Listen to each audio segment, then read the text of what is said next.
fate took me to Vilayet some years back, an account of my strange experiences on sea and land ought to be entertaining and educative, if I weren't sadly lacking in literary ability.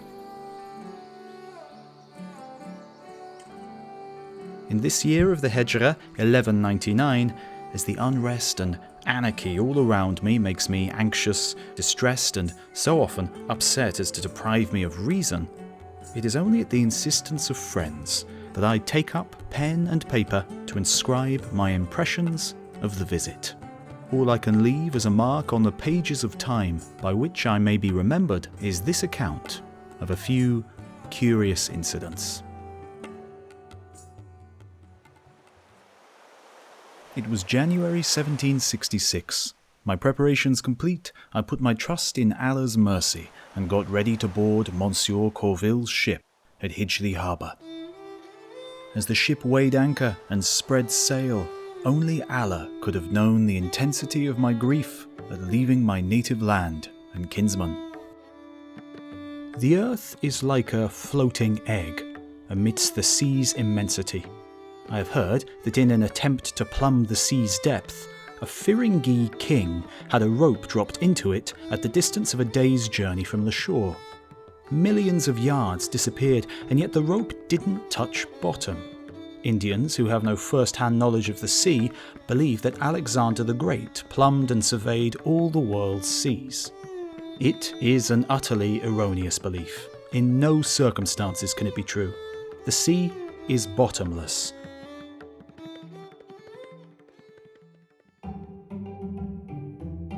Our ship anchored a couple of miles from the shore at the French port of Nantes. One of our guns fired a signal, in response to which a pilot boat was sent to guide us to the wharf of the French East India Company. The whole operation took about 2 hours. As soon as we docked, vendors flocked to the ship bearing fruits, bread, cheese, biscuits, and butter. The sailors, who had not seen such fresh fare for 6 months, regaled themselves on it, and were generally overjoyed at seeing their homeland again. I could well understand their feelings. One thing astonished me. The lower orders among the French are so poor that they cannot afford shoes, and as a substitute wear wooden sandals. There are poor people in England too, but they do not suffer for want of leather boots and socks. Captain Swinton and Mr. Peacock laughed at the sight of the miserable Frenchmen in their comical footwear and said, "These people are so wretched because they are not industrious like the English." Captain Swinton and Mr. Peacock went to look for lodgings in the town. I had to remain on board for 2 or 3 days more, during which time I learnt a little about the people of the region and their laws and customs. This video is sponsored by Magellan TV, the documentary streaming service. So, mine and Coco's recommendation this week is Ancient Inventions, a fascinating study of the origins of some of the things that we take for granted. Kisses, flamethrowers, brain surgery, day-to-day stuff. Coco has been inspired to actually invent something herself, a special ambush tower to attack other cats. Absolutely ruthless. Magellan has been a great supporter of content from me and my brother at History Time for a while now. It's a sort of Netflix for documentaries, with a huge range of great history stuff, among loads of other genres, including a documentary about cats. Click on the link in the description for an exclusive month-long free trial for Voices of the Past viewers. Thanks.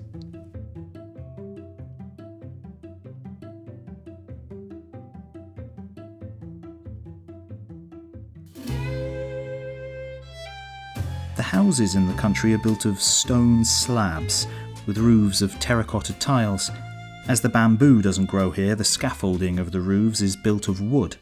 The poorer classes live on a diet of broth and barley bread and wear coarse wool or clothes woven from hemp, of which ropes are also spun. Paris, the capital of France, is several hundred miles from either Calais or Nantes. Frenchmen and foreigners sing alike high praises of the buildings and gardens of that city, its artistic innovations, scientific and technological advancement, the polished manners, cultivation, well-spokenness and wit of its inhabitants. In these respects, it far surpasses all other cities in the Ferengi world. The French claim that they have taught music and horsemanship to the English. Wealthy Englishmen send their children to French schools to polish up their manners and taste. The French say that the present excellence of the English in the arts and sciences, trade and industry is the result of French education. In the past, when they lacked this education, they were ignorant, like the mass of Indians. However, even the French admit that the English have always been outstanding soldiers. I realised quickly that the French are a conceited race, whose conversation was always an attempt to display their own superiority and to unfairly belittle other nations.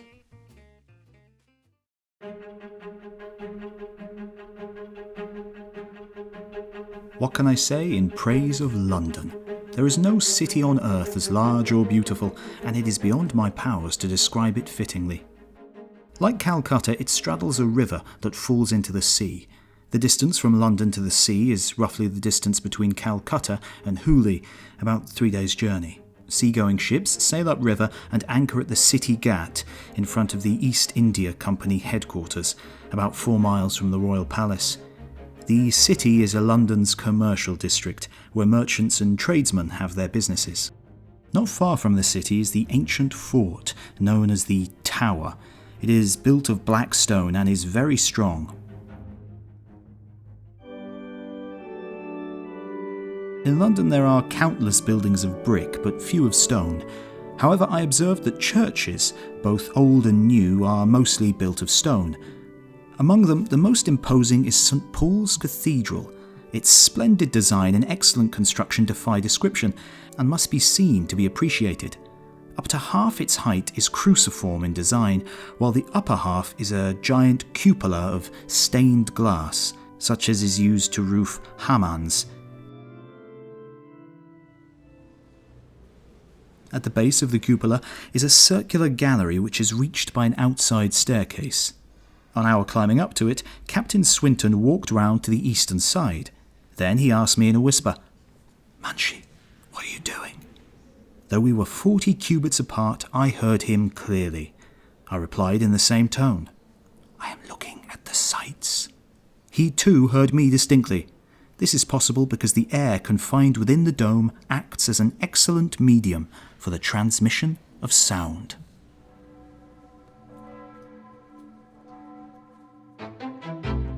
One day, some people took me to a dance party at the house of one of their friends. As soon as I entered, the music and dancing stopped. The assembled ladies and gentlemen thronged round me in wide-eyed amazement and examined my robe, turban, shawl, and the other parts of my costume. They concluded that it was the costume of a dancer or actor and invited me to join the dance. I protested that I had no knowledge of the art of dancing, but they refused to believe me. They said that there was nobody on earth who didn't know something of music and dancing. One of the English gentlemen said that as I was newly arrived in England, I was perhaps feeling shy to dance with ladies of another race. At this, the ladies tittered with amusement. They continued to stare at my clothes and countenance, while I gazed at their astonishing loveliness. Just as I had been depressed by the hardships of the voyage, I now felt elated by the beautiful sights of London. It is a sign of the generosity of the English which I cannot find words to describe or praise. A traveller from abroad is dearer to them than their own life, and they will take great pains to make them happy. Within a couple of months, everyone in the neighbourhood became friendly. The fear which some had felt vanished completely, and they would now jest at me. The ladies of the bazaar approached me and, smiling, said, "Come, my dear, and kiss me."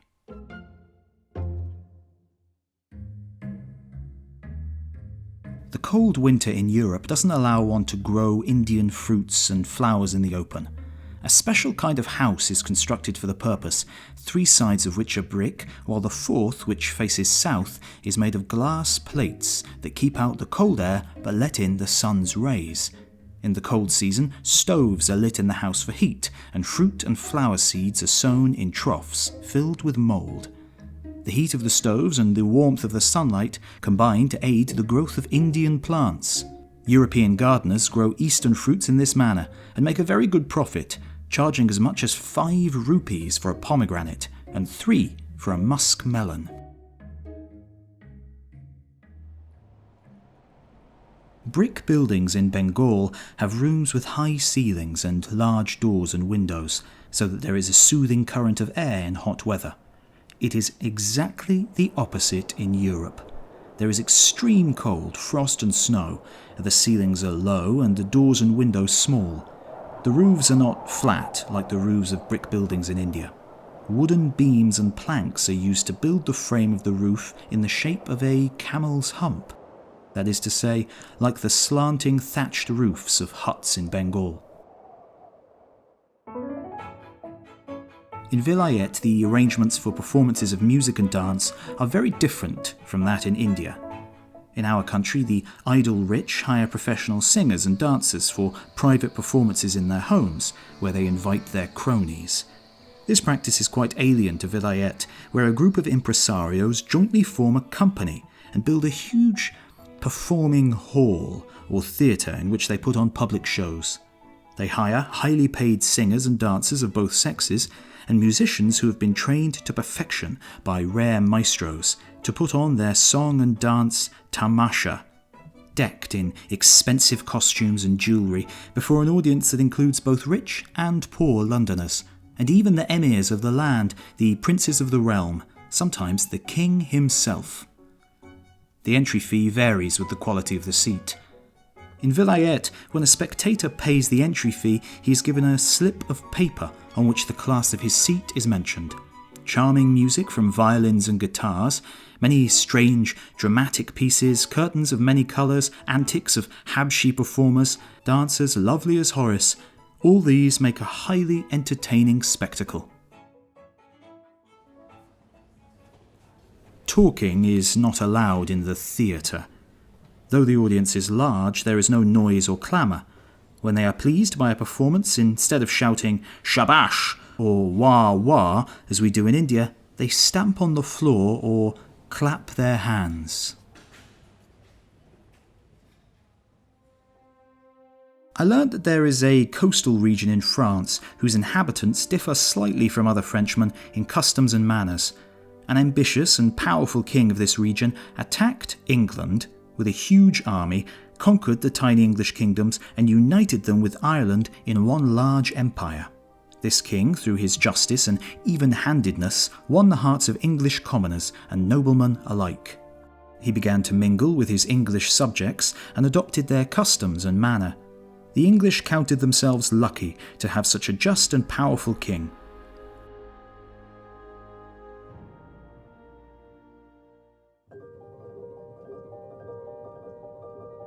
Captain Swinton and I left Oxford for Scotland in winter. This was when I saw snow for the first time.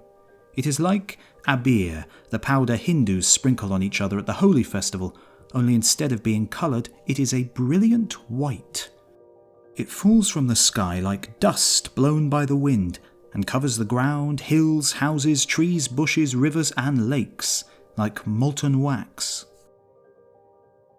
When the cold becomes very intense, the water in rivers, lakes and canals freezes into hard ice, which is smooth and white as marble, or like a sheet of crystal or glass.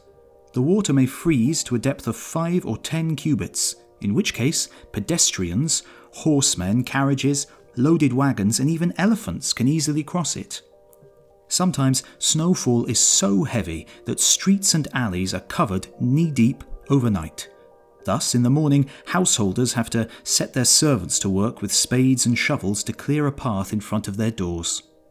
When excessive snowfall covers roads, ditches and fields like a sheet of white glass, and there is no sign of the road, carriages, horses and loaded wagons can easily slip into deep pits, causing deaths. Such an accident occurred near Oxford that year when a loaded dray with 13 men and 4 horses fell into a pit. On our journey, I observed people travelling on the ice in an amazing manner. I was told that they could cover as much as 20 miles an hour. I had heard stories of this means of travel from sahibs in India, but it seemed so extraordinary that I couldn't believe them. Now that I saw it myself, my doubts vanished. The manner in which these people travel on ice is as follows. Wooden soles, like the wooden slippers, kadam of India, are taken. To the middle of the wood is attached a piece of polished steel, 1 span in length and half a finger's breadth. The whole is attached tightly to the foot with leather straps. When the person stands up, the piece of steel is straight upon the ice. If the foot slips or is bent to one side, the person will fall down. It takes some practice even to stand up in these shoes. As they glided along in their white robes, the Europeans appeared like angels who had descended on earth and were moving about.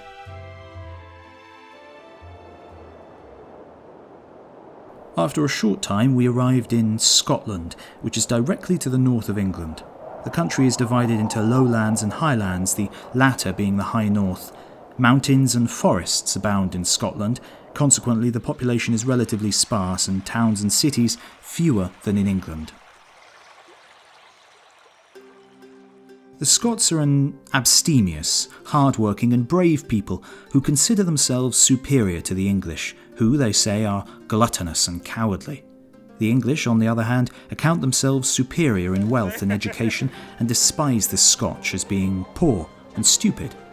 Though English is the language of both countries, it differs from one to the other in a few terms. The Highlanders wear a jacket and cap, but neither breeches nor boots. The lower part of the body is covered by a skirt called a kilt, but the knee is bare and cotton stockings are worn on the legs. In Edinburgh, we put up at the house of Captain Swinton's father. Captain Swinton introduced me to his parents, both of whom were about 80 years old. They had 5 children, 3 sons, the eldest of which was called John, and 2 grown-up daughters, both spinsters. In Vilayet, a marriage is contracted through the mutual consent of man and woman. Ideally, the man should be good-looking, of an agreeable temper, with an income, whether inherited or earned in business or employment. The woman, likewise, should be attractive, of a good disposition, well-versed in at least some of the fine arts, and with a portion either from her father or former husband. It is relatively rare and a truly fortunate match where all these good qualities are present. Some people, however, look only for wealth. If a woman is both ugly and poor, none will have her, for Vilayet is the emporium of beauty, where women of surpassing loveliness are common, and wealthy and virtuous ones are not hard to find. Consequently, there are thousands of old women who have never seen the face of a husband.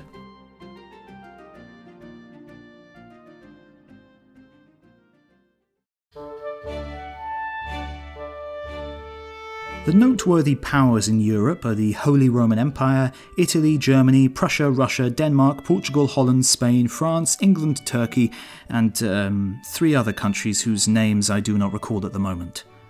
These are all monarchies, with the exception of tiny Holland, the land of the Dutch people, which is governed by its noblemen. The rest of its inhabitants are affluent merchants, but as the waters off their coast abound in fish, there are also many fishermen and fish sellers, as the result of which other Europeans contemptuously refer to the Dutch as fishmongers. The Roman Empire is very old. At one time, all the other Ferengi lands owed it allegiance. The languages of Italy and France are sweet and elegant, and they are studied by the English on this account, and also because there are many classics of science and philosophy written in them without acquaintance with which one is not considered learned. Italy, France and Germany are powerful states, but Spain is richest of all the Ferengi nations. This is because most of the gold mines in the New World have fallen in Spanish colonies. The Spaniards have a reputation for being clever and hard-working. They may in fact be more so than even the English. I was told that France, Italy and Germany put together equal India in area, but Russia is at least 3 times India's size.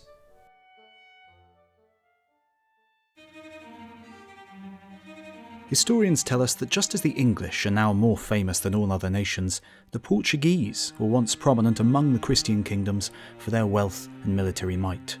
Their ships were the first to reach Bengal and other parts of South Asia. Feringese began thinking of searching out a sea route to the east so that their ships could trade directly with these regions. Finally, the Portuguese king, a bold and ambitious man, came forward. Eventually, his fleet reached a cape midway between Europe and India. It is a corner of the land of the Habshis, or black people, and at the southern end of the world. The sailors reasoned that there couldn't be much of the earth left further to the south, and so by circumventing the cape, they should be able to reach South Asia. For inspiring such optimism, this point was named the Cape of Good Hope. When news of this discovery reached Europe, the Feringese threw their hats into the air for joy. After 9 years of struggle, Portuguese ships reached India. The Feringese were overjoyed at the success of the expedition, as if they had conquered the whole world. Before long, all the hat-wearing nations of Europe, French, English, Dutch and Danish, came one after another and set up trading centres. I am no specialist in the history, beliefs and rituals of the Christians, but I learned something about these matters from English books and translations of the Evangels, which I will summarise. At the root of Christianity is the belief that Hazrat Isa is the Son of God, which Christians claim is borne out by the fact that the Virgin Mary bore him without having known man. Most Christian nations adore Jesus Christ and Bibi Maryam. Like Allah, they place effigies of Christ and Mary in their churches and worship them. But the English consider such idolatry improper and keep their churches devoid of such images. They believe Allah is without form. There is much bigotry among the Christian nations. If a Muslim were to go there and give the azan and openly practice the rite of Islam, he would be instantly burnt at the stake. But the English are free of such bigotry. Even if one were to build a mosque in England and pray and fast as Allah enjoins, no objection would be raised, for the English say, "What is it to us what the religion of another may be?" Captain Swinton tried everything he could to induce me to stay on for another 3 or 4 years, but I could not but decline, being so depressed at my separation from my native land and friends that I cared little about acquiring riches or temporal advantages. I returned to Bengal in 1769. I had spent a whole year aboard ship for the round trip, 1 year in England and Scotland, 7 months in Madras, and 2 months at different ports of call, which comes to 2 years and 9 months for the entire trip. For being permitted to return safely to my native country, I give praise and thanks to the Almighty.